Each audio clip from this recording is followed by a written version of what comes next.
வணக்கம் நண்பா, நான் உங்கள் ஜிஎஸ் நவீன். மீண்டும் உங்களை சந்திப்பதில் மகிழ்ச்சி. நீங்கள் எல்லாரும் எவ்வளோ ஷாக்கிங்காக இருக்கீங்களோ அந்த மாதிரி தான் நானும் ஷாக்கிங்காக இருக்கேன். ஸோ தமிழ்நாட்டில் இந்த விஜய் வேவ் அப்படிங்கிறது அடிச்சிருக்குன்னு சொல்கிறாங்க. பட் இது வேவாக தெரியல, சுனாமின்னு நினைக்கிறேன். ஸோ அந்தளவுக்கு தேர்தல் முடிவுகள் நம்மளை ரொம்ப அதிர்ச்சியாகவும் ஆச்சரியத்தையும் ஏற்படுத்தியிருக்கு. உங்களை மாதிரி தான் நானும் விஜய் ரொம்ப அண்டர் எஸ்டிமேட் பண்ணியிருக்கணும் அப்படின்னு சொல்லி எனக்கே ஒரு சின்ன சங்கடத்தை தான் கொடுக்குது. பட் இருந்தாலும் தமிழ் மக்கள் இந்த வெற்றியை விஜய் கொடுத்துருக்குறாங்க. கண்டிப்பாக இதை நம்ம ஏற்றுக்கிட்டு தான் ஆகணும். ஸோ ஒரு சூப்பர் ஸ்டார் ஃபேனாகவும் நம்ம நாம் தமிழ் சீமானவர்களும் பெருசாக ஆதரித்தோம். பட் இருந்தாலும் தாண்டி இதையெல்லாம் தாண்டி விஜய் அவர்களை வெற்றி அடைய வச்சுருக்காங்க. நமக்கு என்ன ஒரு பெரிய ஆறுதலாக இருக்குது அப்படின்னா, திமுகவுடைய அந்த ஆட்சி முடிவுக்கு வந்திருக்கு. ஸோ நாம் தமிழர் தம்பிகளுடைய பார்வையிலேருந்து பார்க்கும்போது விஜய் ஒரு தமிழனாக வெற்றி பெற்றிருக்காரு அப்படிங்கிறது நம்ம கண்டிப்பாக அது பாராட்டி தான் ஆகணும். ஏன்னா சீமானவர்களுடைய ரொம்ப நாள் கனவு அது என்னென்னா, இங்கே பார்த்தீங்கன்னா அந்த தெலுங்கு லாபி ஆட்சி பண்ணுது, பெரிய லெவலில் தெலுங்கர்கள் தமிழ்நாட்டை ஆக்கிரமிச்சிருக்காங்க. இந்த திராவிட கட்சிகள் தமிழ்னே சொல்ல மாட்றாங்க, கட்சிகள் பேர்களில் கூட தமிழ் கிடையாது அப்படிலாம் பேசிக்கிட்டு தான் நாம் தமிழர்னு ஒரு கட்சியை அவர் ரன் பண்ணார். கட்சி பேர்லேயே நாம் தமிழர் இருக்கணும், தமிழர்னு இருக்கணும் அப்படின்னு. ஸோ அதே பாலிசியை கிட்டத்தட்ட விஜய் எடுத்துகிட்டு வந்தார், தமிழக வெற்றி கழகம் அப்படின்னு, அந்த திராவிடம் இல்லாமல். ஸோ அப்படி இருக்கும்போது பார்த்தீங்கன்னா, இப்போ குறிப்பாக பிரேமலதாவுக்கு திமுகவில் 10 சீட்டு கொடுத்து அதில் 8 பேர் தெலுங்கர்களை நிறுத்தினாங்க.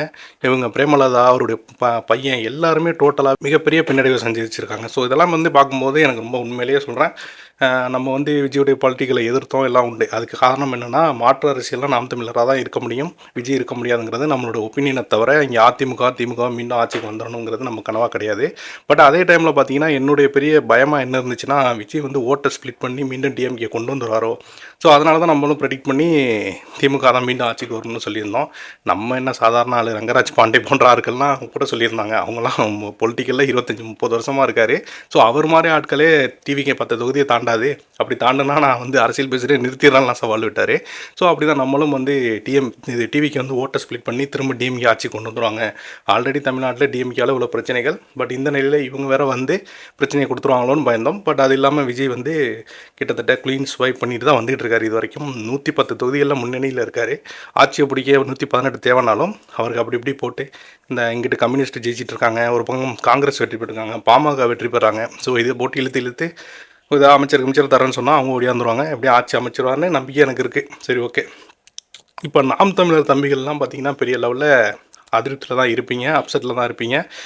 உங்களை மாதிரி தான் நானும். ஏன்னா உங்களுக்கே தெரியும், 234 தொகுதியில் எந்த ஒரு பணமும் இல்லாமல் மக்கள்கிட்டேருந்து இந்த திரள் நிதி ₹1, ₹2, ₹5, ₹10 திரட்டி கடும் வெயிலில் 234 தொகுதிக்கும் போய் வீடு வீடாக போய் ஓட்டு கேட்டாங்க. சீமானவர்கள்லாம் பார்த்தீங்கன்னா உங்களுக்கே தெரியும், கொட்டும் மலையிலலாம் இன்னும் ஓட்டு கேட்டார். பட் அவருமே அவருடைய தொகுதியில் பின்னாடி போயிருக்காரு. அப்படிங்கும்போது விஜய் பார்த்திங்கன்னா குறிப்பாக ஒரு 40 தொகுதிகள்லாம் மொத்தமாக பிரச்சாரம் பண்ணார். இது எல்லாமே சோஷியல் மீடியாவில் ரோட் ஷோ இந்த மாதிரி விஷயங்களை பண்ணி தான் அந்த 110 வந்திருக்காங்க. ஸோ மக்கள் விஜய்கிட்ட ஏதோ பெருசாக எதிர்பார்க்குறாங்க. அது இல்லாமல் அந்த கரிஸ்மாட்டிக் இத்தனை ஆண்டுகள் அவர் சினிமாவில் டாப்பில் இருந்திருக்கிறாரு. ஸோ அந்த கரிஸ்மாட்டிக் விஜய்க்கு பெரிய லெவலில் கை கொடுத்துருக்கு. சீமான் போன்றவங்கள உழைச்சால் கூட மக்கள் ஏனோ தெரில மீண்டும் அவங்கள அவாய்ட் பண்ணியிருக்காங்க. பட் யாரும் தோண்டு விட வேண்டாம் அப்படிங்கிறது தான் என்னுடைய ஒரே குறிக்கோள். நம்மளுடைய அரசியலை தொடர்ந்து எடுத்து வைப்போம்.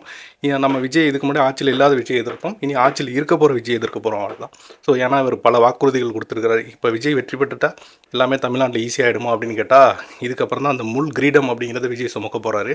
இது வரைக்கும் ஒரு நடிகராக அவர் அரசியல் பண்ணி ஆளுங்கட்சிகளால் பிரச்சனைகளை எதிர்கொண்டார். பட் இப்போ அவரே ஆளுங்கட்சி ஆகிறதுனால உங்களுக்கு தெரியும், இனிமேல் தான் அவருக்கு பல பிரச்சனைகள் இருக்குது. சட்ட ஒழுங்கு பிரச்சனை, கஞ்சா, இந்த மாதிரி புழக்கங்கள். அப்புறம் அதையெல்லாம் தாண்டி பார்த்திங்கன்னா அவர் கொடுத்துருக்க வாக்குறுதிகள், நிறைவேற்ற முடியாத வாக்குறுதிகளை பலது கொடுத்துருக்குறாரு. இதை எப்போ அவர் ஸ்டார்ட் பண்ணுவார்? 2500 தரேன்னு சொல்லியிருக்கிறாரு. இலவச பேருந்து தமிழ்நாடு முழுவதும் விடுறேன்னு சொல்லியிருக்கிறாரு. குழந்தைகளுக்கு புதுசாக பிறக்கிற குழந்தைகளுக்கு தங்க நகை தரேன் இருக்காரு. கல்யாணம் பண்ணுற பெண்களுக்கு தரேன் இருக்காரு. ஸோ இந்த மாதிரி இப்படி பல விஷயங்களை அவர் அறிவிச்சிருக்காரு. இதெல்லாம் இதுக்கு முன்னாடி இருந்த திமுக ஏற்கனவே கஜானா சுரண்டிட்டாங்க அப்படின்னு சொல்லப்பட்ட நிலையில் இவர் ஆட்சிக்கு வர்றாரு.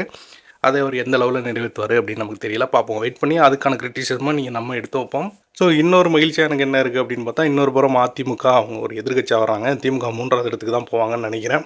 இன்னும் பல சுட்டுகள் இருக்குது. நம்ம எந்த முடிவுக்கும் இந்த வீடியோ போடும்போது வர முடியாது. பட் இருந்தாலும் இப்போ இருக்கிற ரிப்போர்ட் படி இந்த வீடியோ நான் போடும்போது ஆல்மோஸ்ட் இதுதான் கன்ஃபார்ம். ஒன்று டிவிக்கு ஆட்சி அமைக்க போகிறாங்க, இல்லை ஏடிஎம்கே எதாவது பண்ணி கிமிக்ஸ் பண்ணி எதாவது பண்ணி அப்படி பண்ணி ஆட்சி அமைக்கலாம். பட் டிஎம்கேக்கு சுத்தமாக வாய்ப்பு இல்லை. குளத்தூர்லேயே ஸ்டாலின் அவர்கள் பின்னாடி போனதெல்லாம் பெரிய அதிர்ச்சி. ஏன்னா மக்கள் இந்த டிஎம்கே ஆட்சினால் எவ்வளோ பெரிய பாதிப்பு அடைஞ்சிருக்காங்கங்கிறது கிளியர் கட்டாக ரிஃப்ளெக்ட் ஆகிருக்கு. விஜய் வந்து ஒரு சூப்பரான ஸ்ட்ராட்டஜி எடுத்து வச்சார். ஸோ உண்மையிலேயே நம்ம வந்து அப்போ யோசிச்சோம், என்ன அவர் எப்போ பார்த்தாலும் திமுகன்னு திட்டுறாரு, அதிமுக திட்டவே மாட்டுறாரு அப்படின்னு. பட் அவர் திமுகவுடைய எதிர்ப்பு ஓட்டை அப்படியே வாங்கணுங்கிறது அவர் டார்கெட்டாக இருந்திருக்கு. அதிமுக எதிர்த்தோம்னா அது வேறு மாதிரி போயிடும். ஸோ நம்ம திமுகவோட எதிர்ப்பு இன்றைக்கி திமுக மேலே மக்கள் கடுமையான அதிருப்தி இருக்காங்க, அதை மட்டும் நம்ம எடுத்தால் போதும், வின் பண்ணிடலாம் அப்படிங்கிற அந்த ஜெயலலிதா எம்ஜிஆர் அந்த ஒரு பாணியை அப்படியே கடைபிடிச்சி அவர் வந்து இன்றைக்கி வென்றும் காட்டியிருக்காரு. இதுக்கு பிறகு புஷி ஆனந்த், ராஜ்மோகன், அப்புறம் மாதவர்ஜனா இவங்கெல்லாம் அமைச்சர் ஆவாங்க. அந்த குத்துக்கள்லாம் வரப்போகிற நாட்களில் பார்க்கலாம். பட் இருந்தாலும் ஓகே, வரப்போகிற நாட்களில் விஜய் வந்து நம்ம கிட்டத்தட்ட ஒரு ஒரு சந்தோஷமான விஷயம் என்ன இதில் அப்படின்னா, நம்ம எல்லாருமே இன்றைக்கி இருக்கிறவங்க எல்லாருமே இந்த வீடியோ பார்க்குற எல்லாருமே 50 வயசு கீழே உள்ளவங்களாக தான் இருப்பீங்கன்னு நினைக்கிறேன். அதுக்கு மேலே உள்ளவங்களாக இருந்தால் கூட ஓகே. பட் இருந்தாலும் பார்த்தீங்கன்னா ஒரு 60 ஆண்டுகளாக வந்து இங்கே திமுக அதிமுக மாற்றி மாற்றி ஆட்சி பண்ணியிருக்காங்க. இதை மட்டுமே பார்த்த தலைமுறை நம்ம அப்பா தாத்தா வேணால் காங்கிரஸ் ஆட்சியை பார்த்துருக்கலாம். பட் நம்ம அதை பார்த்தது கிடையாது. டிஎம்கே ஏடிஎம்கே இவங்களுக்குள்ளேயே மாறி மாறி வருவாங்க. பட் புதுசாக ஒரு ஆட்சி, புதுசாக ஒரு முதலமைச்சரை பார்க்க போட ஒரு ஜென்ரேஷனாக நம்ம இருப்போமோ அப்படிங்கிற ஒரு எக்ஸைட்மெண்ட் இருக்குது. ஏன்னா இவங்க செய்ய முடியாத விஜய் எந்த இது செய்ய போகிறாரு, ஸோ விஜயால் என்ன செய்ய முடியும் அப்படிங்கிற ஒரு ஆர்வம் நமக்கு இருக்குது. வெயிட் பண்ணி பார்ப்போம். அதே மாதிரி பார்த்திங்கன்னா நிறையா சூப்பர் ஸ்டார் ஃபேன்ஸ் எல்லாம் பார்த்திங்கன்னா ட்விட்டரில் நிறையா வந்து அவங்களுடைய சோகத்தையும் பார்க்க முடிஞ்சிச்சு. நம்ம சேனல்லையும் நிறையா பேர் வந்து சப்ஸ்கிரைப் பண்ணி நிறையா சூப்பர் ஸ்டார் ஃபேன்ஸ் வந்து ரொம்ப எதிர்பார்த்துட்டு இருந்தீங்க தேர்தல் ரிசல்ட் எப்படி வரும் அப்படின்னு. பட் ஓகே, நீங்களும் இது ஒரு கடந்து போக தான் கற்றுக்கணும், வேறு வழி ஒன்றும் பண்ண முடியாது. 2021 நம்ம ரஜினி சார் பண்ண மிஸ்டேக்கை விஜய் அவர்கள் இங்கே கிளியராக பண்ணிடக்கூடாதுன்னு சொல்லி தெளிவாக அடித்து காமிச்சிருக்காரு. நம்ம இதை தான் சூப்பர் ஸ்டார் அவர்களுக்கு திரும்ப திரும்ப அன்றைக்கி ரெக்வஸ்ட்டாக பண்ணோம். பட் சூப்பர் ஸ்டார் அவர்கள் சில காரணங்கள், அவருடைய உடல்நிலை, அது ஒன்றும் பண்ண முடியாது. பட் இருந்தாலும் 2021 ஒரு வெற்றிடம் இருக்குது அப்படின்னு சூப்பர் ஸ்டார் சொன்னார். ஸோ அது சொன்னதோடு அவருக்கு உடல்நிலை சரியில்லாமல் அப்படியே பின்னோக்கி போயிட்டார். பட் இப்போ அந்த வெற்றிடத்தை விஜய் நிரப்பியிருக்காரான்னு கேட்டால் நிரப்பியிருக்காரு. மக்கள் ஒரு வெற்றிடத்தை இங்கே இருக்குதுன்னு சொல்லி எதிர்பார்த்து இருந்திருக்காங்க. அதுக்கு சரியான ஆள் வந்தால் நாங்கள் ஓட்டு போட தயாராக இருக்கணும், எங்களுக்கு திமுக வேண்டாம் அதிமுக வேண்டாங்கிறத கிளியர் கட்டாக இருந்திருக்கிறாங்க. அதை நிரூபித்து காட்டார் விஜய். அந்த ஓட்டுகளை அப்படியே வாங்கி சாரசாரியாக வாங்கி பெரிய ஒரு புரட்சி, அவ்வளோதான் இதை சொல்லலாம், வேறு ஒன்றும் சொல்ல முடியாது. Magic history. ஸோ அந்த ஹிஸ்ட்ரி அதை வந்து விஜய் எழுதியிருக்காருன்னு தான் சொல்லணும். இதுக்கு முன்னாடி தமிழ்நாட்டில் இது யாரும் 60 ஆண்டுகளாக பண்ணாத விஜய் பண்ணியிருக்காரு. எப்படி சொல்கிறது, அந்த எம்ஜிஆர் பண்ணதை ஸோ நான் தான் அடுத்த எம்ஜிஆர் அப்படின்னு விஜய் சொல்லிட்டு இருந்தார். பட் முதல் விஜய் அவர் மாறியிருக்காரு. இதுக்கப்புறம் வர நடிகர்லாம் இனிமேல் யார் அடுத்த விஜயாக மாறுறது அப்படிங்கிற ஒரு மிகப்பெரிய கேள்வி அவங்களுக்குள்ளே கிரியேட் ஆகும். ஸோ அந்தளவுக்கு விஜய் வந்து ஒரு ஐக்கானாக மாறியிருக்கிறார். இதை ஏற்றுக்கிட்டு தான் அவனுக்கு விஜய் ஹேட் பண்ணுறவங்களா இருந்தாலும் சரி, விஜய் பிடிக்கல, விஜய் ஆட்சி எனக்கு ஏன்ப்பா இவர் ஆட்சி வந்துச்சு, நான் வந்து திமுக அதிமுக யாராவது வரும்னு நினச்சேன், இல்லை நாம் தமிழர் வரும்னு நினச்சேன், இவர் வந்து தொலைஞ்சிட்டார், எப்படி பண்ண போகிறான்னு தெரியல, நீங்கள் பயந்துக்கிட்டு இருந்தாலும் மக்கள் கொடுத்த ஆதரவை ஏற்றுக்கிட்டு தான் ஆகணும். ஸோ ஒன்ஸ் அகெயின் விஜய்க்கும் விஜய் ரசிகர்களுக்கும் அவருக்கு வாக்களித்தவர்களுக்கும் வாழ்த்துக்கள். ஸோ ஒரு சிறப்பான ஆட்சியை நீங்கள் கொடுப்பீங்கன்னு நாங்கள் எதிர்பார்க்குறோம். அதே நேரத்தில் சிறப்பான ஒரு எதிர்க்கட்சியாக அந்த கிரிட்டிசம் எடுத்து வைக்கிற இடங்களில் டிஎம்கே ஏடிஎம்கே நாம் தமிழர் இருப்பாங்கன்னு நினைக்கிறேன். குறிப்பாக அந்த நாம் தமிழர் தமிழர்கள் மீண்டும் சொல்கிறது தான், யாரும் சோர்வடைய வேண்டாம். இதனால் ஒரு தோல்வி, ஐயோ அண்ணனே ஜெயிக்கலையே, இதோட அரசியலே முடிஞ்சு போச்சு, நம்ம யாரை எதிர்த்தோமோ அவரே சிஎம் ஆகிட்டாரு அப்படின்லாம் ஒன்றும் நினைக்க வேண்டாம். உங்களுக்கு ஒரு பொன்னான வாய்ப்பு கிடச்சிருக்கு. அதாவது இதுக்கப்புறம் நாங்கள் ஏன் விஜய் வரக்கூடாதுன்னு, ஆட்சிக்கு வரக்கூடாதுன்னு நினச்சோமோ அப்படின்னு சொல்லி நீங்கள் ஒவ்வொரு பிரச்சனையும் விஜய்க்கு எதிராக பேசலாம். ஸோ மக்கள் ஒரு மாற்றத்துக்காக தான் விஜய்க்கு வாக்களிச்சிருக்கிறாங்க. அவர் சரியான ஆட்சி கொடுக்கல அப்படின்னா அந்த இடத்த கண்டிப்பாக உங்களாலையும் பிடிக்க முடியும், சீமானவர்களாலையும். அடுத்த 5 ஆண்டுகள் கடுமையாக உங்களுடைய உழைப்பை போடுங்க. இது போட்டதெல்லாம் வேஸ்ட்டாக போயிட்டு திரும்ப திரும்ப உழைப்பை போடலாம், எங்கேருந்து போடுறதுன்னு நீங்கள் கேட்பீங்க. அந்த கோவம் எனக்கு புரியுது. பட் என்ன பண்ணுறது, அரசியல்னு வந்தாச்சே, பண்ணி தானே ஆகணும். ஸோ பண்ணுவோம். மேலும் அந்த ஃபைனல் ரிப்போர்ட்லாம் வரும்போது எந்தெந்த தொகுதியில் யார் யார் வென்றிருக்கா அப்படிங்கிறதெல்லாம் பேசுவோம்.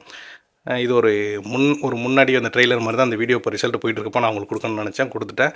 மேற்கொண்டு இது சம்மந்தமான கருத்துக்கள் இருந்தால் நீங்கள் கமெண்ட்டில் சொல்லுங்கள், பேசுவோம். நன்றி.